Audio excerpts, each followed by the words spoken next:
और उसको पहुंचाने के लिए आपके पास क्या इंतजाम है। और फिर दूसरे पैराग्राफ में फिर बदल जाते हैं आप। अभी आप बात कर रहे हैं रेजिलिएंट वैरायटीज की, और फिर आप कह रहे हैं कि हम नेचुरल फार्मिंग को बढ़ावा देंगे। सभापति महोदय, इस सरकार बताए कि रेजिलिएंट क्रॉप सीड्स कब तक पहुंचा देंगे, उससे लाभ किसानों को कैसे मिलेगा, और फिर नेचुरल फार्मिंग जो अभी भी कर रहा है किसान कई जगह पर, उसके लिए क्या अलग से पैकेज है आपके पास बजट में। आपने तो केवल सभापति महोदय एक चीज सीखी है पार्ले जी बिस्किट से, महंगाई और मुनाफा। इस सरकार ने 10 साल में डीएपी की बोरी को, खाद की बोरी को छोटा कर दिया। इससे और ज्यादा छोटा मत करना आप। और आपने डीएपी, जब किसान डीएपी लेने गया तो सरकार ने कहा कि बिना नैनो यूरिया के आप नहीं मिलेगा आपको। मैं सरकार से जानना चाहता हूं कि नैनो यूरिया से क्या लाभ पहुंचा है किसानों को, ये बताइए। नैनो यूरिया से क्या लाभ पहुंचा है सरकार बताए।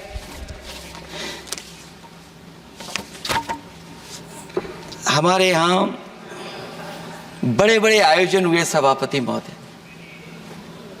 इन्वेस्टमेंट मीट के बड़े बड़े आयोजन हुए इन्वेस्टमेंट मीट के, और 5 लाख करोड़ के एमओयू साइन हो गए। 5 लाख करोड़ के। मैं ये सभापति महोदय, बजट हमारी क्या मदद कर रहा है उत्तर प्रदेश के उद्योग लाने के लिए। और ऐसे आयोजन हुए जिसमें देश के प्रधानमंत्री आए, देश के राष्ट्रपति आए, और देश के जितने बड़े उद्योगपति सब आए थे। लेकिन आज यूपी को क्या मिला वहां पर। किसानों के लिए एग्रीकल्चर सेक्टर में बड़े बड़े एमओयू हुए, लेकिन आज जमीन पर कुछ नहीं दिखाई दे रहा है।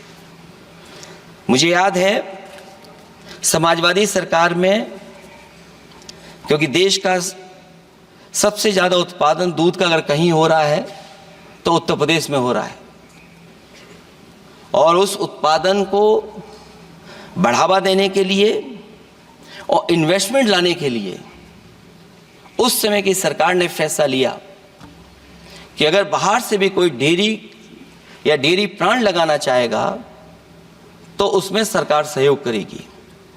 और परिणाम यह हुआ कि गुजरात की 3 अमूल प्लांट लग गए यूपी में। तो मैंने उद्घाटन किए, एक डेयरी से हुआ तो देश के प्रधानमंत्री जी ने किया। लेकिन उसके बाद कोई नया प्लांट आया हो तो बता दें। जो अमूल से पुरानी संस्था है, क्या उसका सहयोग कुछ करेंगे आप लोग? क्या आप पराग का सहयोग करेंगे कुछ? न केवल दूध उत्पादन में उत्तर प्रदेश आगे है, बल्कि चीनी में और गन्ने की पैदावार में भी कभी आगे कभी पीछे होता है।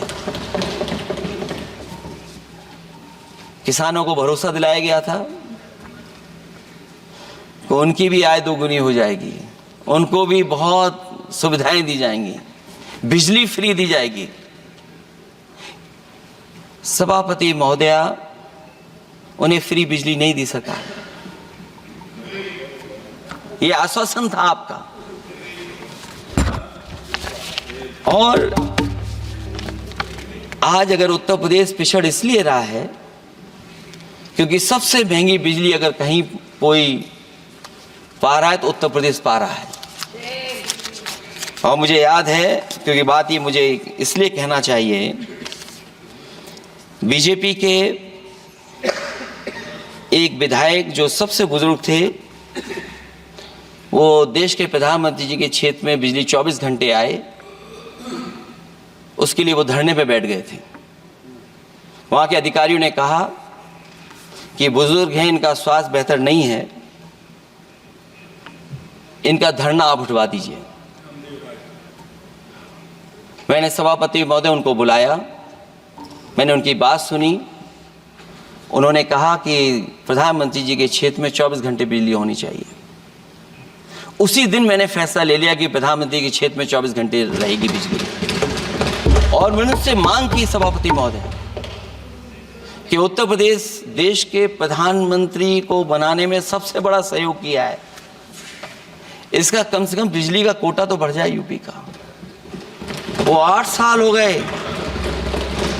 उत्तर प्रदेश ने देश के प्रधानमंत्री को तो दे दिया, लेकिन अभी तक बिजली का कोटा नहीं बढ़ा। हमें उम्मीद है 11 शुभ होता है, इस 11वें बजट में कुछ तो सुविधाएं ऐसी उत्तर प्रदेश को दी जाएंगी जिससे वहां के लोगों को लाभ पहुंचे, मदद पहुंचे।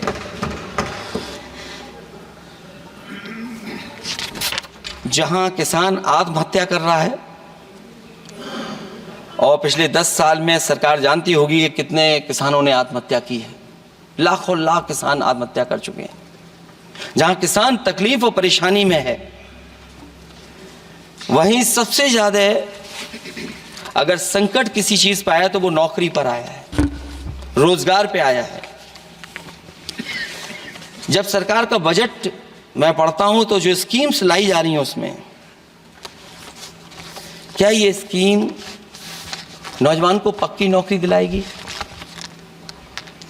क्या इन स्कीम से 5,000 रुपए देकर के आप नौजवान का भविष्य बनाना चाहते हैं? आप क्या दे रहे हैं आप? और मुझे तो ये लगता है कि जो वर्क फोर्स आप बना रहे हैं ट्रेनिंग देकर के सरकार के पैसे से, अंतोगत्वा इनको भी एक्सप्लॉइट वही लोग करेंगे, उद्योगपति। आखिरकार जब इतनी टेक्निकल, इतनी ट्रेन फोर्स होगी, तो आप ये मुझे बताइए कि उसके भविष्य क्या होगा। अगर इतने बड़े पैमाने पे आप ट्रेनिंग करा रहे हो, सरकार का बजट उसमें खर्च हो रहा है,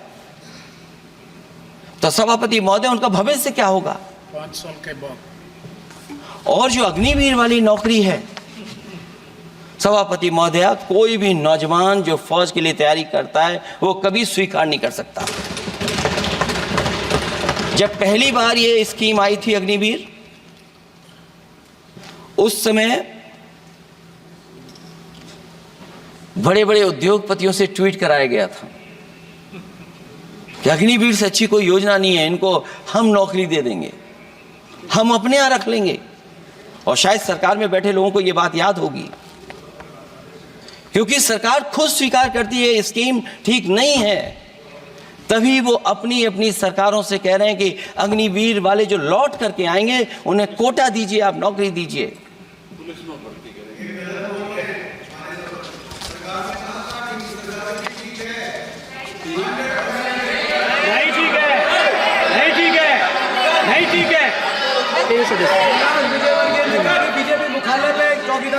सभापति महोदय, मैं बैठ जाता हूं, आप खड़े होकर के कह दीजिए अग्निवीर व्यवस्था अच्छी है। मैं इस सभा में खड़े होकर कहता हूं, उस राज्य से आता हूं, हिमाचल प्रदेश से, जिसने पहला परमवीर चक्र विजेता मेजर सोमनाथ शर्मा दिए। कारगिल के युद्ध में सबसे ज्यादा शहीद होने वाले हिमाचल प्रदेश के वीर नौजवान थे। 4 परमवीर चक्र विजेता हुए, उसमें से 2 कैप्टन विक्रम बत्रा और सूबेदार संजय कुमार हिमाचल प्रदेश से हुए। और मैं कहता हूं, जी हां, जो लंबे समय से मांग थी 1 रैंक 1 पेंशन की, किसी सरकार ने पूरी नहीं की, वो नरेंद्र मोदी जी की सरकार ने यहां पर पूरी की है। और मैं एक बात और कहता हूं, अखिलेश यादव जी सुन ले, अग्निवीर में 100% एम्प्लॉयमेंट की गारंटी है और रहेगी। माननीय सदा साहब अपनी बात। सभापति महोदय, जो मैंने बहुत छोटा सवाल पूछा था, मैं दूसरी बात कहता हूं, अगर ये जो बात आप कह रहे हो, तो आपको जरूरत क्यों पड़ रही कि आपको उत्तर प्रदेश में और प्रदेशों में कोटा देना पड़ रहा है 10%? सभापति महोदय, सभापति महोदय, सभापति महोदय, बैठी सभापति महोदय, जहां तक परमवीर, रुक जाइए,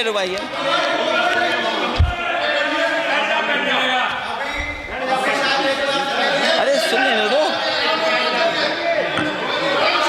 माननीय सदा साहब अपनी सभापति महोदय, सभापति महोदय, चैल जानते हैं आप कहाँ हैं?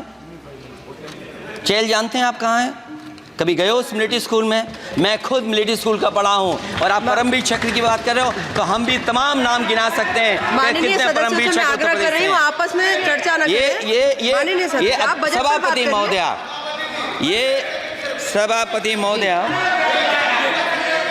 जी जी 1 मिनट से भी कम, मैं 1 मिनट से भी कम मैं आपके सामने कहना चाहता हूं, ये तो केवल मिलिट्री स्कूल गए हैं।